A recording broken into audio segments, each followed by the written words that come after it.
Ohm's law क्या कहता है, देखो, current flowing through a conductor is directly proportional to the voltage difference between that I is proportional to we.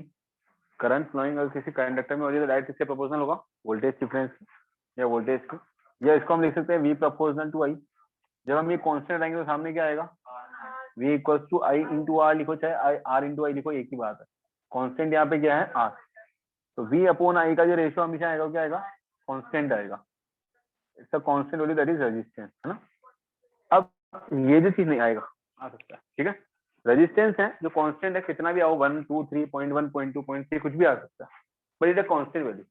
अब जब कह रहे हो कि सर इसकी वैल्यू कुछ भी आ सकती है, 1 2 3 कुछ भी आ सकता है, फिर ये कांस्टेंट कैसे हुआ। तो हम ये बात कर रहे हैं कि रेजिस्टेंस की वैल्यू कांस्टेंट है पर्टिकुलर एक मटेरियल के साथ और उसकी लेंथ और क्रॉस सेक्शन एरिया के साथ, वो हमेशा फिक्स रहेगा उस पर्टिकुलर वैल्यू के अकॉर्डिंग। अगर हम उसमें की लेंथ, कंडक्टर की size, length, cross section area, nature या उसके टेम्परेचर में चेंज करेंगे तो उसका वैल्यूएशन चेंज होगा, अदरवाइज वो कांस्टेंट। एक फिक्स चीज दे दी गई है तो उसका हमेशा रेजिस्टेंस सेम ही रहेगा अगर उसका length, cross section area, nature और जो टेम्परेचर है वो चारों चीजें हम कांस्टेंट रखें तो, ठीक है।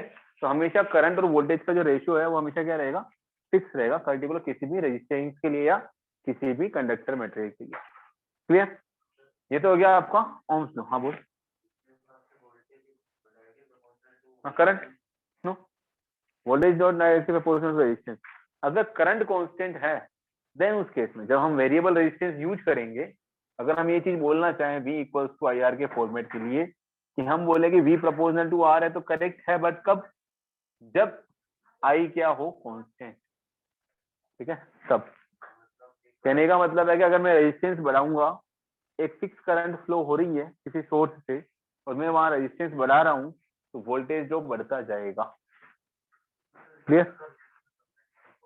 मैं ये कहना चाह रहा हूँ कि सोर्स से रेजिस्टेंस करंट फिक्स आ रही है, करंट का सोर्स फिक्स है। जैसे मैंने ये बोला ये मेरा करंट सोर्स है जो 5 एम्पियर का ही है, ठीक है। ये करंट सोर्स लगाओ, यहाँ पे 2 ओम का रेजिस्टेंस है, इसके अप्रॉक्स वोल्टेज ड्रॉप कितना आएगा, 5 इंटू 2 10 वोल्ट आएगा। 3 बना दिया तो कितना आएगा, 15 वोल्ट का ड्रॉप आएगा। ये करंट सोर्स मेरा क्या है, फिक्स करंट दे रहा है। हाँ, अगर हम बोले कि रेजिस्टेंस बढ़ रहा है तो आपकी करंट कम होनी चाहिए, बट हमने क्या कह दिया इस केस में, करंट क्या है कांस्टेंट, वो कम नहीं होगी। जब करंट कम नहीं होगी, रेजिस्टेंस बढ़ गया तो अपने आप ही क्या बढ़ेगा, वोल्टेज बढ़ेगा। होता है ना, एक्चुअल में तुम इसको उल्टा बोल रहे हो। प्रॉब्लम क्या समझ देता हूँ, ठीक है। देखो v equals to I R है, हम लोग ये बोल रहे हैं बैटरी का वोल्टेज हम चेंज कर सकते हैं, बैटरी का वोल्टेज हम चेंज कर सकते हैं, फिक्स रेजिस्टेंस आर दे दिया मैंने, यहाँ पे रेजिस्टेंस लगाया आर, है ना। अब मैं करंट को चेंज कर, अगर मैं वोल्टेज चेंज करूंगा और रेजिस्टेंस का चेंज करूंगा तो करंट सेम रहेगी कि नहीं रहेगी, रहेगी।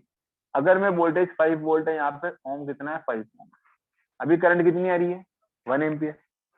मैंने बैटरी का वोल्टेज 4 कर दिया तो करंट भी, रेजिस्टेंस भी कितना कर दिया 4, क्या चेंज आया, करंट सेम। तो करंट कांस्टेंट रही कि नहीं रही, करंट कांस्टेंट रही। कब, जब वोल्टेज चेंज हुआ और रेजिस्टेंस भी चेंज हुआ। तो इस केस में वोल्टेज और रेजिस्टेंस आपस में क्या होगा, प्रोपोर्शनल।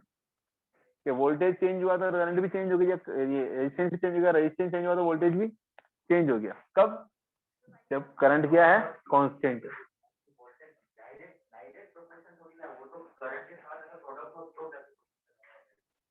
नहीं बढ़ेगा ना, अगर हम किसी फिक्स पाथ से फिक्स करंट फ्लो करा रहे हैं, तो मैंने बोला कि इस वायर में 1 एम्पियर करंट भेजनी है, तो जितना उसमें वोल्टेज ज्यादा होगा उतना ही वोल्टेज ड्रॉप ज्यादा होता जाएगा। सिस्टम तो ये कहता है ना, v equal to I R का मतलब ही क्या है। जनरली हम लोग बोलते हैं आर को कांस्टेंट, और ये तीनों चीजें आपस में कांस्टेंट चलती है एक दूसरे के साथ। एक को कांस्टेंट मानोगे तो रिमेनिंग दो में रिलेशन क्रिएट हो जाएगा। अगर मैं v equal to I R का फॉर्मेट दे रहा हूँ, तो अगर मैंने r को कांस्टेंट लिया तो v i के साथ प्रोपोर्शनल, i v के साथ प्रोपोर्शनल, ठीक है। ऐसे अगर मैं, अगर अभी तुम्हारे इसमें लिखा हुआ है, इसमें क्या लिखा हुआ है, तुम्हारा लिखा हुआ है i equals to v by r लिखा हुआ है, तो i का रिलेशन दोनों के साथ चल रहा है, i proportional to v, i proportional to 1 upon r। Resistance बढ़ेगा करंट कम होएगी, रेजिस्टेंस कम होगी तो करंट बढ़ेगा। अभी देखिए दोनों चीजों में रिलेशन दिखाया नहीं दिखाया, करंट के साथ दिखाया ना, तो वैसे उसके साथ भी बनेगा। तो आप किसी को कांस्टेंट मान रहे हो पर्टिकुलर सब, तुम्हारे इसी पेज पे लास्ट लिखा हुआ है, देखो फर्स्ट और second point, the current is directly proportional to the potential difference, the current is inversely proportional to the resistance. क्यों नहीं बोल सकते? और करंट उस केस में क्या हुआ, करंट को दोनों के साथ वेरिएशन दिखा दिया। तो जब अगर मान लो करंट वोल्टेज के साथ वेरी कर रही है तो वहां रेजिस्टेंस कांस्टेंट मान लिया उसने। जब करंट रेजिस्टेंस के साथ वेरी कर रही है तो उस टाइम पे उसने वोल्टेज को कांस्टेंट मान लिया। ठीक है, समझ में आया? तीन में से एक कांस्टेंट, दो में वेरिएशन। तीन में से एक तो कांस्टेंट है और दो चीजों में वेरिएशन चल रहा है। समझ में आई चीज? हाँ, तो फिर तीसरी ऑटोमेटिक फिक्स होगी ना। दो चीजें कांस्टेंट होगी तो तीसरी अपने आप ही कांस्टेंट आ जाएगी। उसमें चेंज किसके बेसिस पे आएगा? कुछ और तो फैक्टर होना चाहिए वर्क करने के लिए। जैसे अगर मैं बोल दूं वोल्टेज मेरा फिक्स, करंट मेरी फिक्स, रेजिस्टेंस वैसे फिक्स। मैं अगर बोल दूं कि मेरे पास वोल्टेज फिक्स है, करंट और रेजिस्टेंस में देखना है, ये बोल दे नहीं रेजिस्टेंस कांस्टेंट है, फिर भी करंट चेंज हो सकती है क्या? नहीं, अकॉर्डिंग टू सिचुएशन तो नहीं हो सकती। बट रेजिस्टेंस के ऊपर जो फैक्टर हैं, अगर रेजिस्टेंस को चेंज करा देवे तो करंट चेंज हो सकती है। बट अगर रेजिस्टेंस तुम्हारा कांस्टेंट ही है, वो हिलेगा नहीं अपनी जगह से, तो करंट कभी चेंज नहीं होगी अगर वोल्टेज फिक्स है। हाँ, आंसर मिल गया तेरे को क्वेश्चन का? क्लियर?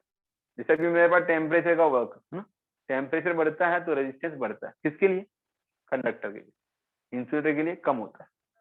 कोफिशिएंट इनके पॉजिटिव और नेगेटिव चलते हैं। हाँ,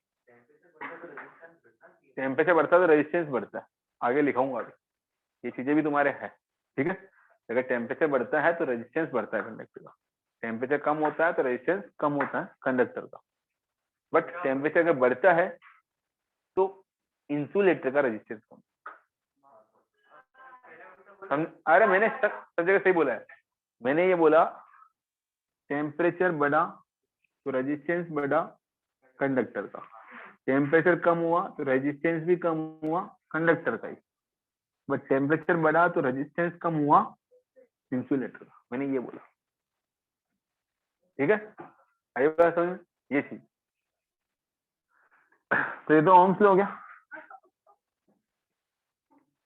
नेक्स्ट देखो, इसी के अंदर ओम्स लॉ में तो अपन ने बोल दिया कि रिलेशन जो I equal to V upon R भी लिखा जा सकता है, V equal to I R को भी लिखा जा सकता है। तो यहाँ पे हमने ये चीज भी दिखा दी कि I equal to V upon R अगर आता है, इसको लिखते हैं तो I किसके प्रोपोर्शनल है? V के, और I किसके प्रोपोर्शनल है? 1 अपॉन आर के। ये चीजें भी अपन समझ चुके हैं।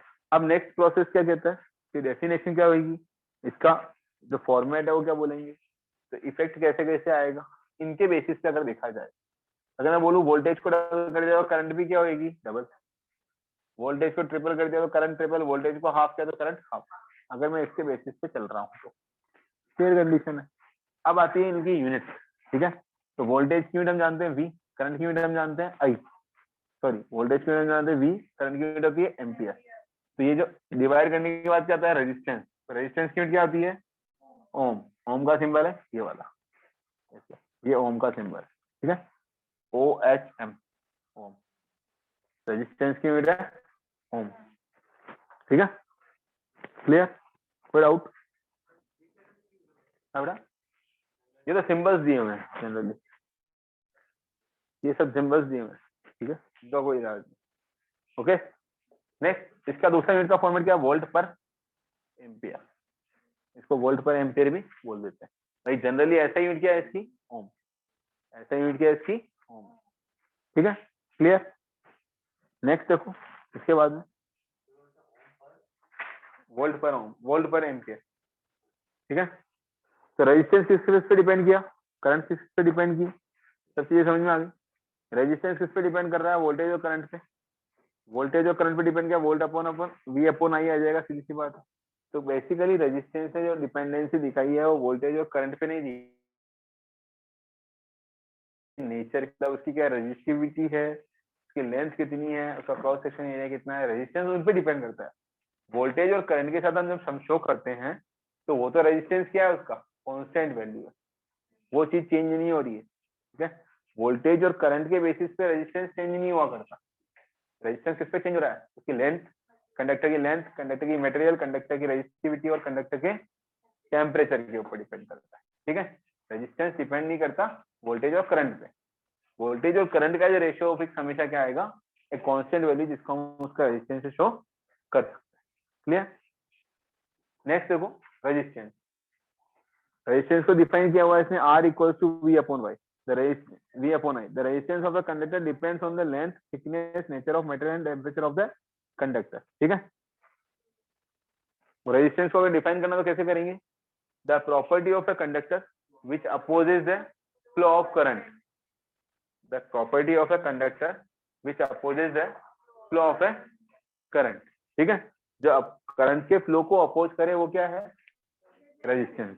ठीक है। नेक्स्ट देखो इसके बाद में क्या कह रहा हूँ, R equals to V upon I हो गया। 1 ohm equals to 1 volt upon 1 ampere. 1 ohm equals to 1 volt upon 1 ampere.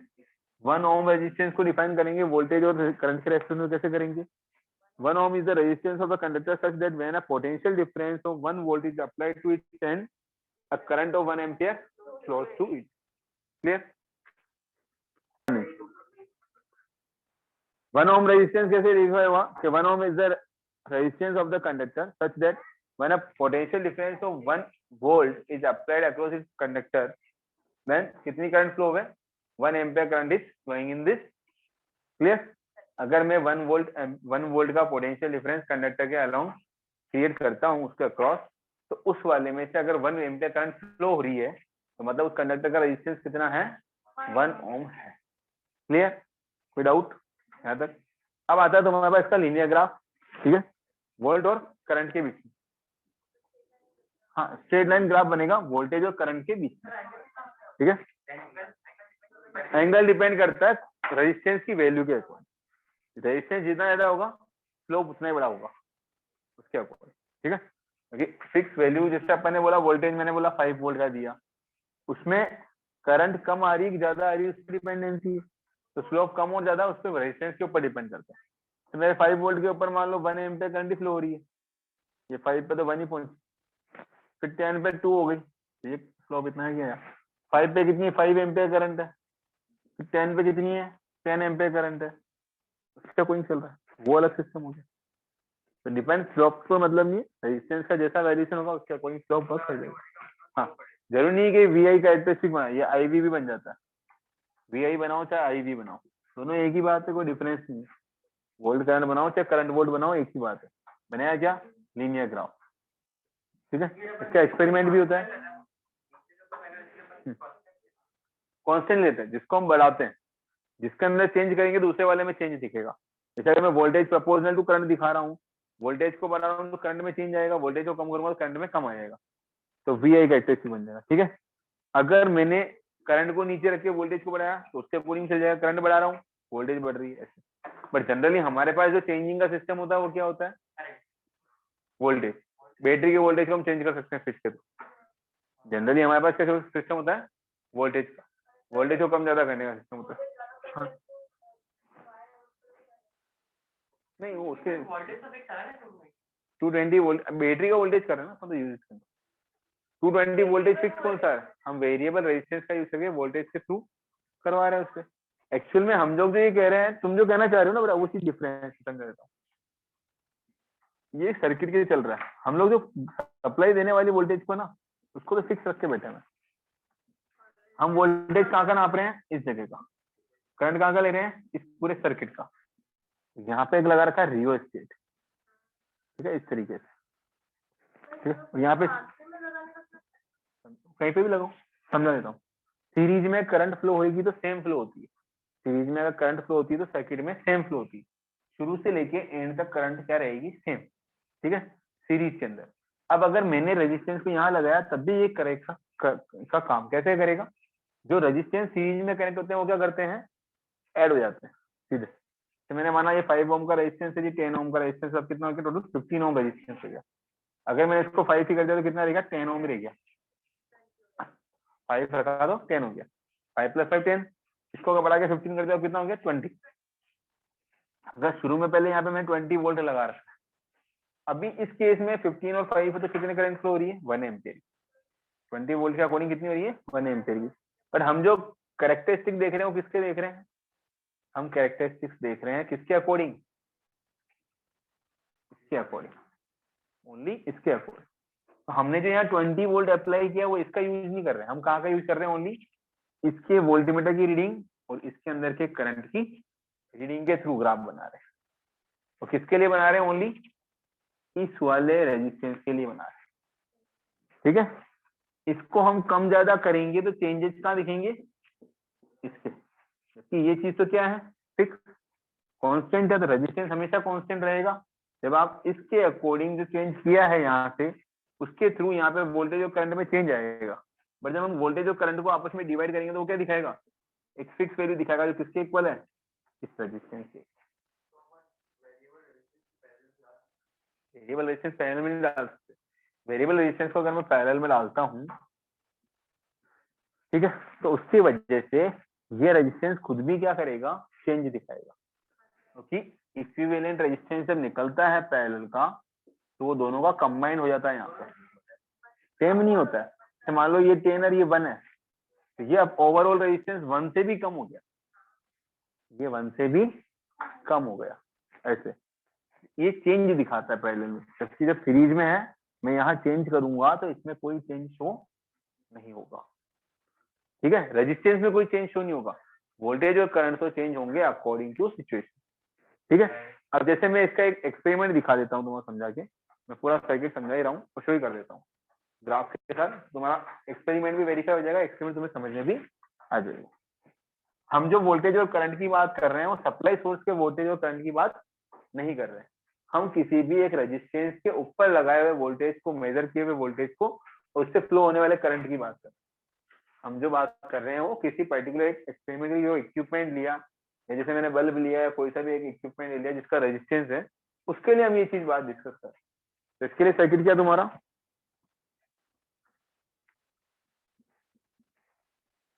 अभी जो मैंने बनाया वही है, एमीटर, ये पॉजिटिव इसका नेगेटिव, ये करंट, ये जिसके अंदर निकालना है मेरे को रेजिस्टेंस से लिया, वोल्टमीटर प्लस और माइनस, ठीक है, यहाँ पे स्विच और ये रियोस्टेट, ठीक है।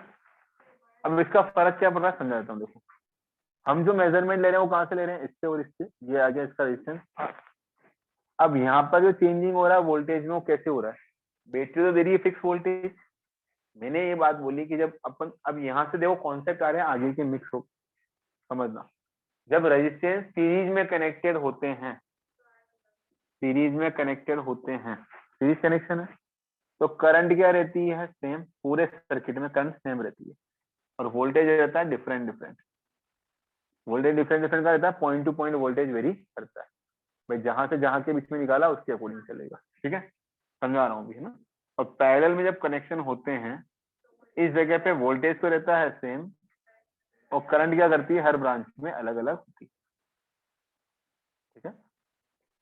अब देखिए हम बात कर रहे हैं यहाँ पे सीरीज कनेक्शन, कनेक्शन पैरेलल में कौन सा, ओनली वोल्टमीटर, जहां पर वोल्टेज निकालना है उसका कनेक्शन क्या आ रहा है, पैरेलल में वोल्टमीटर में। ये वोल्टमीटर कहाँ नापेगा डिफरेंस, ओनली इन दोनों टर्मिनल के अक्रॉस ही मेजरमेंट करेगा, और ये एमीटर क्या नापेगा, इस पूरे सर्किट में जितनी करंट फ्लो हो रही है सबको मेजर कर, ये पूरे सर्किट में करंट क्या फ्लो हो रही है, सेम, 1 एम्पियर होगी तो सब में पूरे में एक ही होगी, 5 है तो 5 ही होगी, ठीक है, पूरे सर्किट में।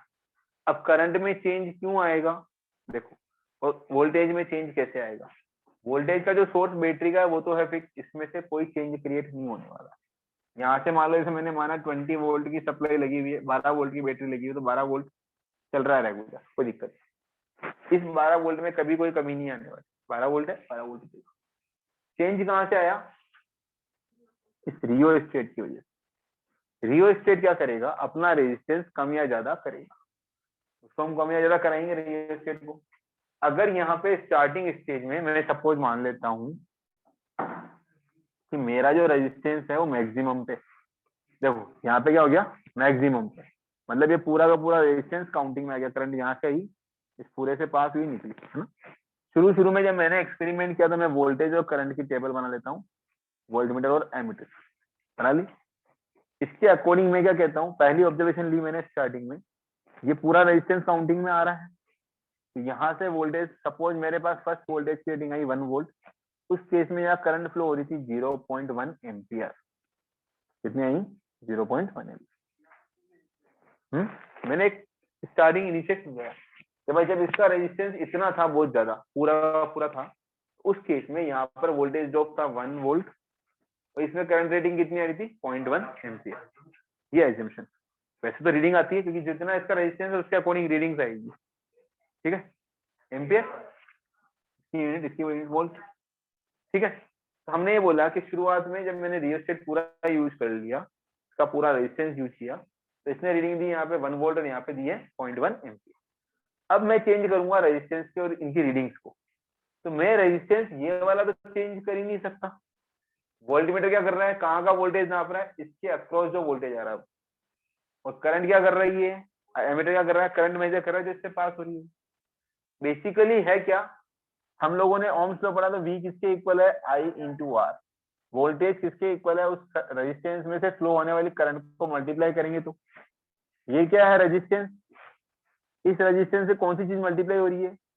यहाँ से फ्लो होने वाली करंट जो इससे पास हुई, क्या है? I into R equal to V।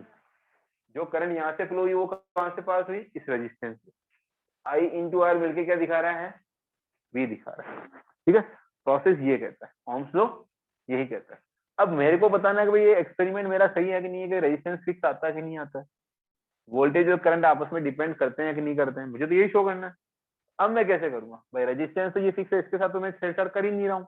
मैं किसके साथ छेड़छाड़ कर रहा हूँ? बाहर के सर्किट के साथ। मैंने क्या किया? यहाँ से रेजिस्टेंस थोड़ा कम किया, रेजिस्टेंस कम किया, फिर लिया। ठीक हो, रेजिस्टेंस कम करते ही क्या हुआ? यहाँ पे रीडिंग क्या आई? 2 वोल्ट, और यहाँ पर एम्पियर कितने आ गए? 0.2।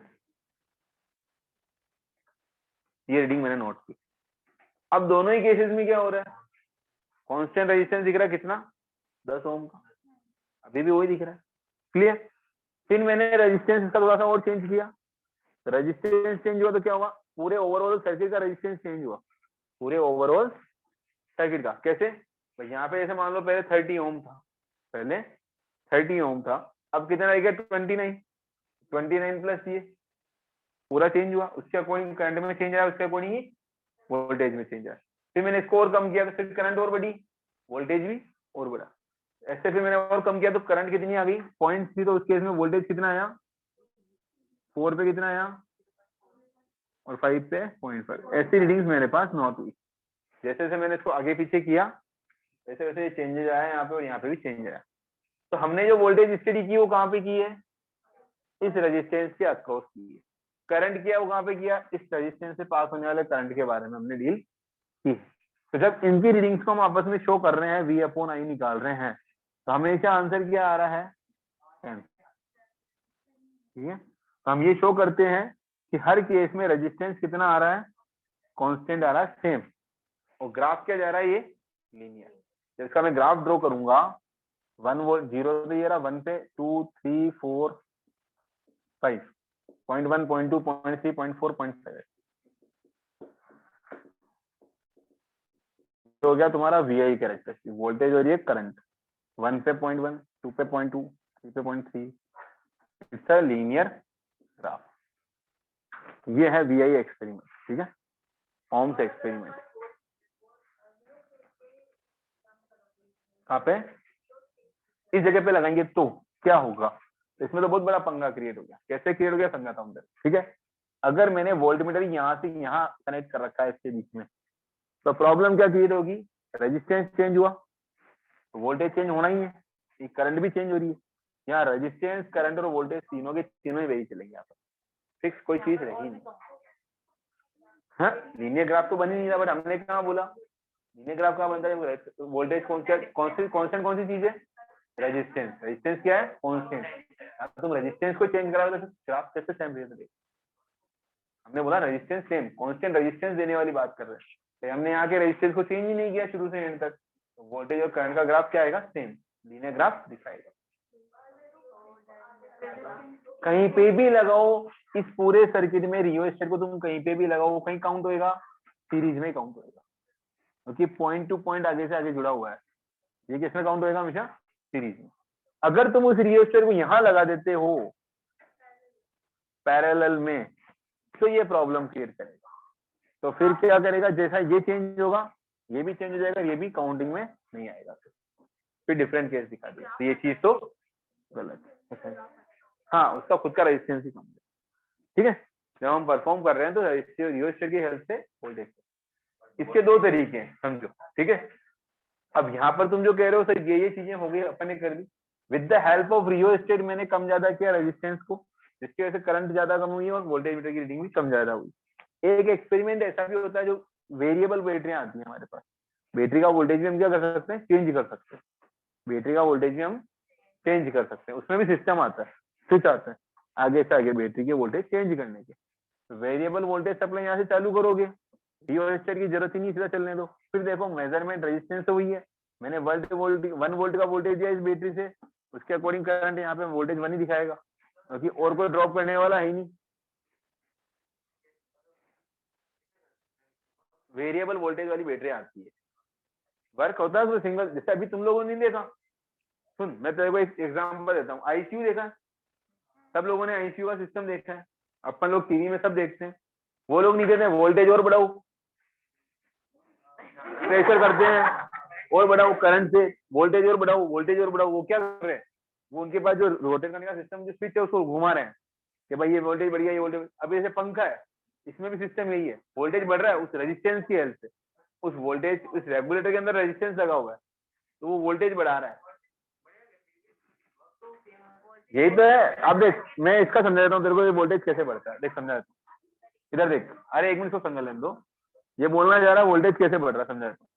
जैसे देख, एक तो सप्लाई सिस्टम के अंदर कोई चेंज करके बढ़ाया जाए, जैसे ये है बैटरी है मेरे पास, ठीक है, बैटरी का सिस्टम है, मेरे को वहां से वोल्टेज बढ़ाना है, मैं वोल्टेज का सिस्टम में वोल्टेज कैसे बढ़ाऊंगा, स्ट्रक्चर ही ऐसा ही है, पहले 3 सेल लगे हुए थे, चौथा और लगा दिया अंदर, बैटरी का वोल्टेज बढ़ा कि नहीं बढ़ा, चेंज हुआ कि नहीं हुआ, हो गया ना। एक तो इस तरीके से बढ़ सकता है।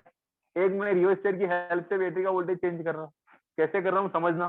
जैसे मेरे को पता है पंखे का जो मेरा रेजिस्टेंस है वो कितना है, 1000 ओम का है, मुझे इतना पता है, ठीक है, इसमें से करंट फ्लो होनी है पंखे में से।